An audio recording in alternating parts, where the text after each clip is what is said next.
আমাদের অনেক হল সংসদের নারী প্রার্থীরাও যারা স্বতন্ত্র দাঁড়িয়েছে যথেষ্ট ক্ষিপ্ত, তারা বয়কট করছে। সেন্ট্রাল থেকে আমরাও হতাশাজনক একটা অবস্থা দেখতে পাচ্ছি এবং আমরা আমাদের জায়গা থেকে বলছি যে কোনো ধরনের অনিয়মের বিরুদ্ধে আমরা সোচ্চার আছি। আমরা দেখি রাজনৈতিক পাওয়ারফুল গোষ্ঠীগুলা তারা নির্বাচনী আচরণ বিধি আজকে ভোট কেন্দ্রের সামনে একদম পাওয়ার খাটিয়ে ভঙ্গ করছে এবং তারা তাদের মধ্যে মারামারি লাগিয়ে দিচ্ছে।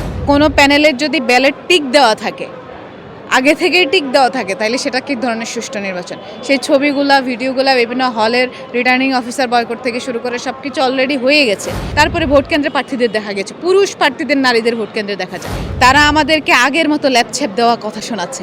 আমরা লীগের আমলের ডাকসু দেখে এসেছি, তারা আমাদেরকে এই ধরনের আচরণ যদি এই আমলে দেখায়, এত সহজ নয়। রাজনৈতিক পাওয়ারফুল দলগুলো তারা কিন্তু পাওয়ার খাটাচ্ছে, তাদের ম্যান পাওয়ার খাটাচ্ছে, তারা তাদের প্রশাসনিক যে পাওয়ারফুল গোষ্ঠী সেটাকেও কাজে লাগাচ্ছে।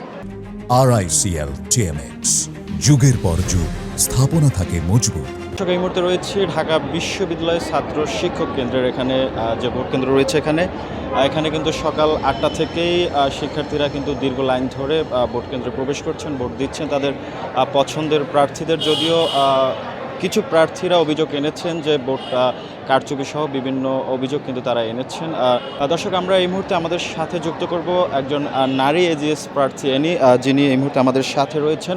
আমরা নির্বাচনী যে ডাকসু নির্বাচনের পরিস্থিতি এবং তাদের প্রতিক্রিয়া জানবো। আপনি দেখছেন যে আপনার পিছনে সারিবদ্ধভাবে আর সবাই ভোট কেন্দ্রে প্রবেশ করছে, ভোট দিচ্ছে।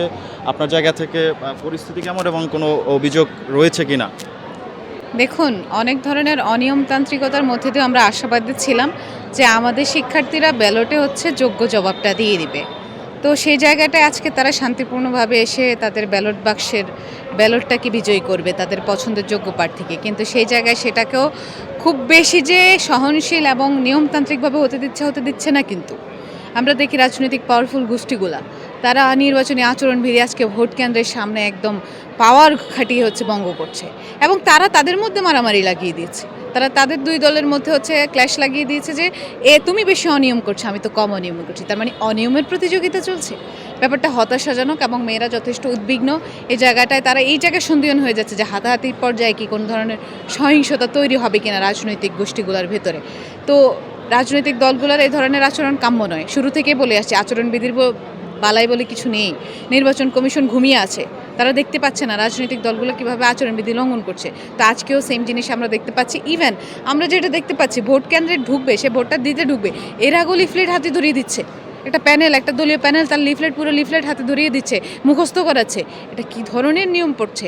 সে তো তার যোগ্যতা বিচার করেই এসেছে, সে তো ভোট দিতেই এসেছে। আপনি এই মুহূর্তে ম্যানিপুলেটিং করতে পারেন না, এটা সম্পূর্ণ আচরণবিধি লঙ্ঘন। তারপরে ভোট কেন্দ্রে প্রার্থীদের দেখা গেছে, পুরুষ প্রার্থীদের নারীদের ভোট কেন্দ্রে দেখা যায়। ভিডিও আসতেছে, ভিডিও করেছে আমাদের নারী ভোটাররা ভেতরে ছিল। যে অভিযোগগুলো দিচ্ছেন সেই প্রেক্ষিতে নির্বাচন কমিশন কি ব্যবস্থা নিয়েছে? কোনো ব্যবস্থা নেয়নি। তারা আমাদেরকে আগের মতো ল্যাপছ্যাপ দেওয়া কথা শোনাচ্ছে। আমরা লীগের আমলের ডাকসু দেখে এসেছি, তারা আমাদেরকে এই ধরনের আচরণ যদি এই আমলে দেখায়, এত সহজ নয়। স্টুডেন্টরা এত সহজে এগুলো মেনে নিবে না। তারা বলতেছে সব সুষ্ঠু চলছে, ঝামেলা লাগিয়ে তারা বলতেছে সব সুষ্ঠু চলছে। আমি সবচেয়ে দোষ দিব নির্বাচন কমিশনকে। আপনি আচরণবিধি স্ট্রংলি মেনটেন করলে আজকে এরা এসব করার সাহস পেত না। এরা কাউকে ম্যানিপুলেট করতো না। কেন করতো? আমি মনে করি সবাই তার যোগ্যতা দিয়ে আসবে। সবাইকে আমরা ভালোবাসি। এই জায়গায় আমরা যে ভিপি হিসেবে যাদেরকে প্রেডিকশন দিচ্ছি 2 থেকে 4 জন, এরা যথেষ্ট যোগ্য, এরা হার্ড কম্পিটিশন করবে। কিন্তু একচ্ছত্র কেন? একচ্ছত্র হাইপ কেন? এরপরে মিডিয়া হাইপ তো আমরা দেখেছি, এককভাবে একজনকে ভিপি ঘোষণা দিয়ে দেয় মিডিয়া, বা 1-2 জনকে দিয়ে দেয়, বাকিরা কি যোগ্য না? তো এই জায়গায় আমরা অনেক ধরনের অনিয়ম দেখেছি, আজকেও দেখতে পাচ্ছি। আমাদের অনেক হল সংসদের নারী প্রার্থীরাও যারা স্বতন্ত্র দাঁড়িয়েছে যথেষ্ট ক্ষিপ্ত, তারা বয়কট করছে। সেন্ট্রাল থেকে আমরাও হতাশাজনক একটা অবস্থা দেখতে পাচ্ছি এবং আমরা আমাদের জায়গা থেকে বলছি যে কোনো ধরনের অনিয়মের বিরুদ্ধে আমরা সোচ্চার আছি। হারজিত পরের আলাপ, আমরা ঢাকা বিশ্ববিদ্যালয়ে কোনো অনিয়ম অ্যাকসেপ্টেন্স নিব না। এখন প্রশাসন যদি এগুলাকে সুন্দরভাবে এখনও নিয়মতান্ত্রিক, যদিও আমরা যতটুকু সন্দেহ করছি তা তো হয়েই গেছে, সারাদিনের নির্বাচন তো হয়েই গেছে। কোনো প্যানেলের যদি ব্যালট টিক দেওয়া থাকে, আগে থেকেই টিক দেওয়া থাকে, তাইলে সেটা কী ধরনের সুষ্ঠু নির্বাচন? সেই ছবিগুলা ভিডিওগুলা বিভিন্ন হলের রিটার্নিং অফিসার বয়কট থেকে শুরু করে সব কিছু অলরেডি হয়ে গেছে। তো সে জায়গায় আমরা যথেষ্ট সন্দিহান। এখন যদি ফলাফল এসেও যায়, নির্বাচন বয়কট করার একটা গুঞ্জন শুনতে পাচ্ছি, কিংবা বিভিন্ন প্রার্থীর মধ্যে একটা ঐক্য তৈরি হচ্ছে, বা বিভিন্ন একটা স্বতন্ত্র প্যানেল বা অন্যান্য প্যানেল বিভিন্ন জায়গায় ঐক্যের আলাপ শুনছে যে নির্বাচন বয়কট বা প্রতিরোধ ব্যবস্থা গড়ে তোলার। সে জায়গায় যদি এত কিছুর ভিড়ও যদি রেজাল্ট আসে, রেজাল্ট আসার পর তো স্টুডেন্টরা তাদের ইমোশনটা দেখতে পাবে। বলছিলেন যে কেউ মার্ক করে দিচ্ছে প্রার্থীদের, আসলে কারা দিচ্ছে বলতে চান কিনা বা দেখুন, এককভাবে কারো দোষ দিলে আরেকজনের দোষ ঢাকা পড়ে যাচ্ছে। সেজন্য আমি এককভাবে যদি বলতে হয়, আমি বলবো রাজনৈতিক পাওয়ারফুল দলগুলো, তারা কিন্তু পাওয়ার খাটাচ্ছে, তাদের ম্যান পাওয়ার খাটাচ্ছে, তারা তাদের প্রশাসনিক যে পাওয়ারফুল গোষ্ঠী সেটাকেও কাজে লাগাচ্ছে।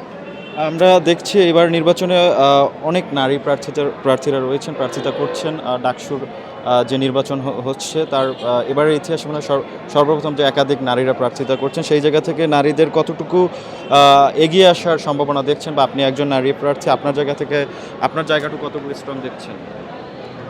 আমি আমার জায়গাটা স্ট্রং হিসেবে সবসময় বলে এসেছি যে নারীদের অধিকার নিয়ে আমি সবসময় সোচ্চার কাজও করি। আমি নারী সংগঠক, আমি বন্যশিকা সেন্ট্রাল অর্গানাইজার। সেই জায়গাতে আমি অনেকগুলো খুঁটিনাটি সমস্যা থেকে শুরু করে ক্যাম্পাসের সব বৃহৎ সমস্যা সব কিছু নিয়ে চিহ্নিত করা, কাজ করা সোচ্চার। তো সেই জায়গায় আমি মনে করব আমি আমার বোনদের সাথে আছি সবসময়। আমি as a Fatiha Sharmin any AGS পদপ্রার্থী হিসেবে নির্বাচিত হই বা না হই, আমি মাঠে আছি, আমি মাঠের কাজ করে যাচ্ছি। সো আমি মনে করব তারা আমাকে ভালোবাসে। ভোটের মাঠ অনেক কড়া, অনেক কারচুপি হয়, অনেক মেকানিজম হয়, তারা সেটা বুঝবে এবং তারা এটা বুঝেই আমার উপর বিশ্বস্ত যে এটা বলে যে আপনি এজিএস হন বা না হন, আপনি আমাদের এজিএস। সর্বশেষ জানতে চাই, নির্বাচনে হার জিত রয়েছে, নির্বাচনে যদি জয়ী হন শিক্ষার্থীদের জন্য আসলে কি করবেন, আর যদি জয়ী না হতে পারেন ভাগ্যক্রমে, তখন আসলে শিক্ষার্থীদের অধিকারের জন্য কাজ করবেন কিনা, পাশে থাকবেন কিনা একটু আপনার। দেখুন, নির্বাচিত হলে আমি আমার ভাই বোনদেরকে যেটা বলি যে ভিপি জিএস এজিএস 3টা রুম থাকে, তো অ্যাটলিস্ট ভিপি জিএসের নিশ্চয়তা আমি তো তোমাদেরকে দেওয়ার কেউ না, অ্যাটলিস্ট এজিএসের রুমটা যে তোমাদের এই নিশ্চয়তা আমি দিয়ে দিতে পারি যদি 11 নং ব্যালট তোমরা চুজ করো। তো এটা আমি অলরেডি বলে এসেছি যে এই জায়গায় কোনো দলীয়করণ হবে না, শুধু কাজ হবে। আমি আমার যে ইশতেহার বিগত সময়ে যে ফাইটগুলো দিয়েছি সেই আঙ্গিকে ইশতেহারটা সাজিয়েছি।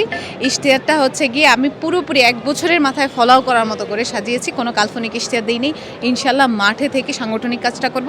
আর যদি নির্বাচিত না হয় তাহলে তো আমি বললাম আমি একজন নারী সংগঠক কিংবা সোশ্যাল অ্যাক্টিভিস্ট।